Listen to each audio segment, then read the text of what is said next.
on Twitter, on Facebook. We've got Dawnguard coming up just now. We're going to take a quick look at some of the questions you guys have here up on these TVs we got behind. You may have noticed they've been running the website, running our sort of GameSpot Giant Bomb sizzle reel business, but we can also use them to look at the internet.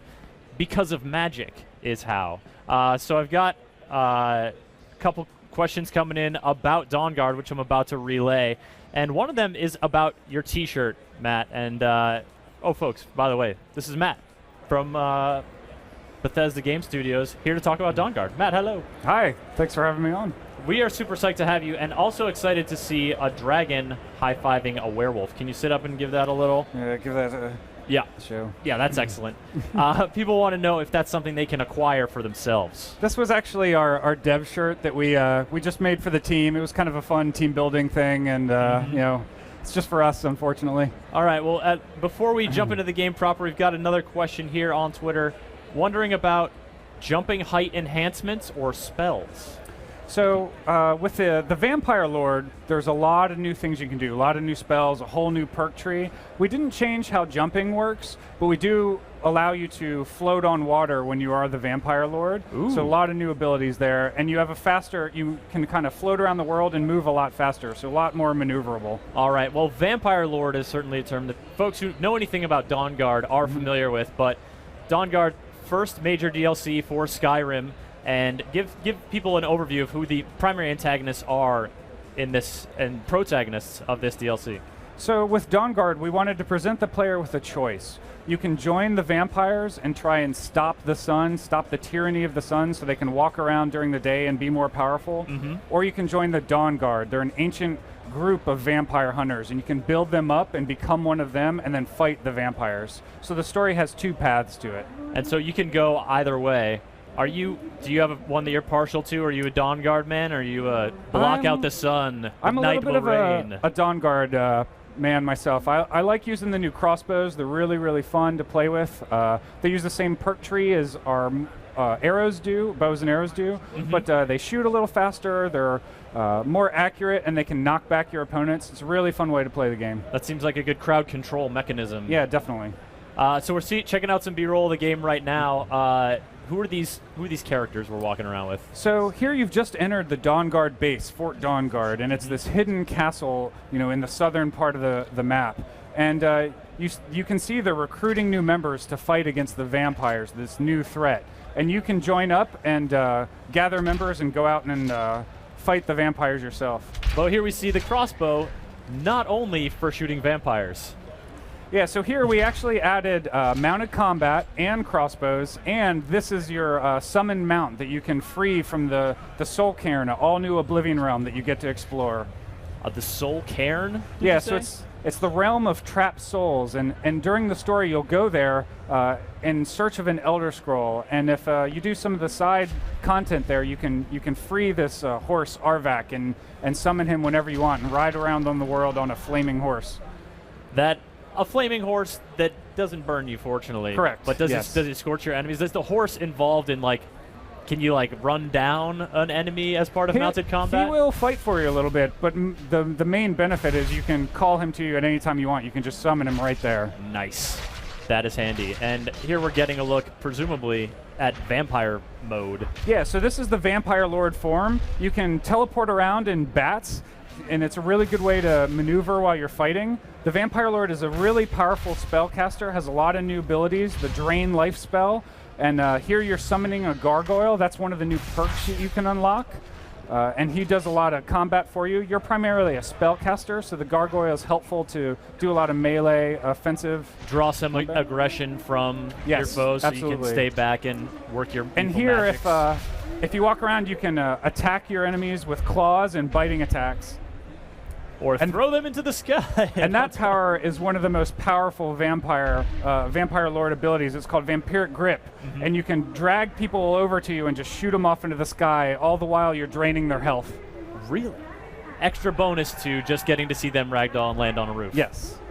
That seemed like something that you maybe got out of the mod community or something. Or actually from the shouts. The ability to throw and propel your enemies through space is just such a satisfying part of combat in Skyrim. It's incredibly rewarding.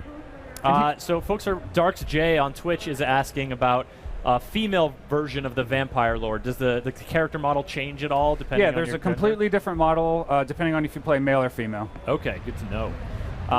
So this is the first DLC for Skyrim, and this is about well over 6 months after the game's release. Now, previously, say with Fallout 3, you guys released smaller DLC packs sooner, maybe 2 months after the original release. Is there a reason you guys waited this long, or sort of what's the benefits of giving that kind of space? So when we started looking at doing Dawnguard, we decided, we wanted to add something more substantial to the game. We wanted to not only improve the game of Skyrim, but add this whole new story about vampires. And so this downloadable content is much bigger than what we've done in the past for Fallout.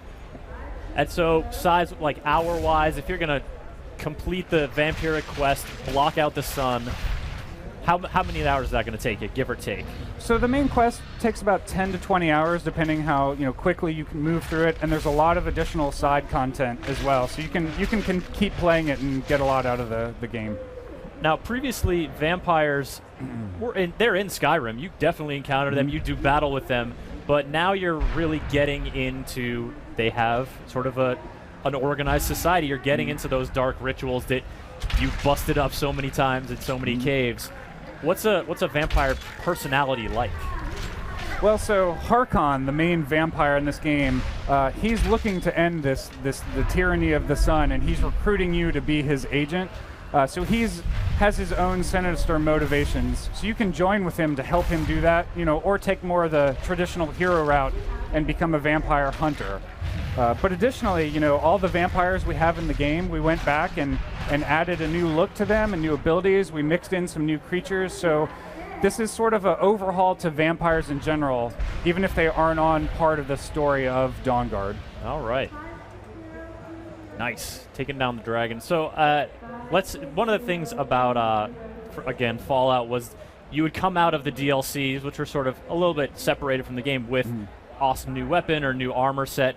So you've talked about some of the new abilities that Dawnguard introduces. What are some ways that players can then go back into Skyrim and make use of those abilities?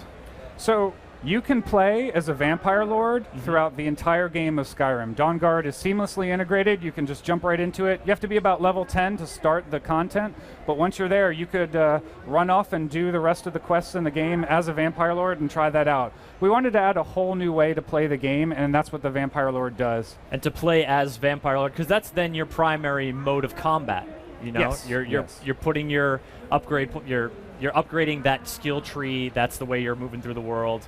They're trying to end the Tyranny of the Sun. Do you suffer from combat during the day or get a bonus at night? Yeah, so as a vampire, you are weaker during the day, but you can work to increase your perks and it will become more powerful vampire lord as you play the game. Or you can just go in a cave and take a nap until the sun goes down. That's true, yeah, you can wait it out. So there's a little bit of strategy into playing the vampire form. Excellent. Now, we have seen a lot of...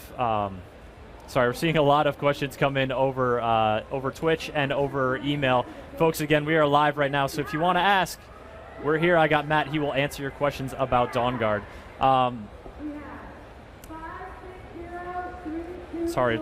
People are asking about werewolves, and I'm trying to sort of think of how to compare the werewolf and vampire lord fighting styles. How would you contrast those two? So the werewolf is mainly a melee attack form, and with Dawnguard we decided, the fans really liked the werewolf a lot, and we wanted to make it better. So it's not necessarily part of this story, but we did add a whole new perk tree for the werewolf as well. So you can advance by killing and feeding on your enemies, and you'll get new perks. So it makes it a more viable option to play towards the end game.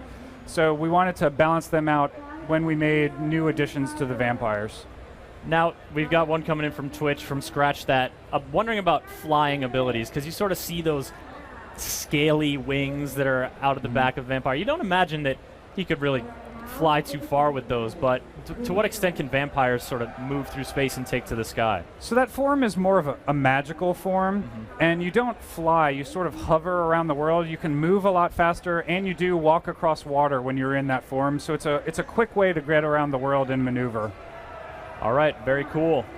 All right, Matt, Dawnguard, people are really excited about it. A lot of people obviously have put hundreds of hours into Skyrim. Even if they're really high level, Dawnguard's going to be for them. It's going to scale to give them a good challenge. Yeah, absolutely. So we added new dragon encounters for high-level characters and a whole new weapon set of dragon bone weapons that you can craft on your own. So there's a lot of new content to extend the life of the game and add a lot to it. Excellent. Even outside of the sort of main end of Tyrion of the Sun quest. Mm-hmm. All right, Matt. Well, thank you so much for coming on and talking about Dawnguard. A lot of people excited to play it. When can they get their hands on it? So we're doing an open beta next week on Xbox Live, and hopefully it'll be out the 26th of this month. Of this month? Yes. Oh, very soon. Very exciting, Matt. Thank you so much. Great. Thanks a lot for having me on. Absolutely. All right, folks, quick break, and then we're back with Dishonored.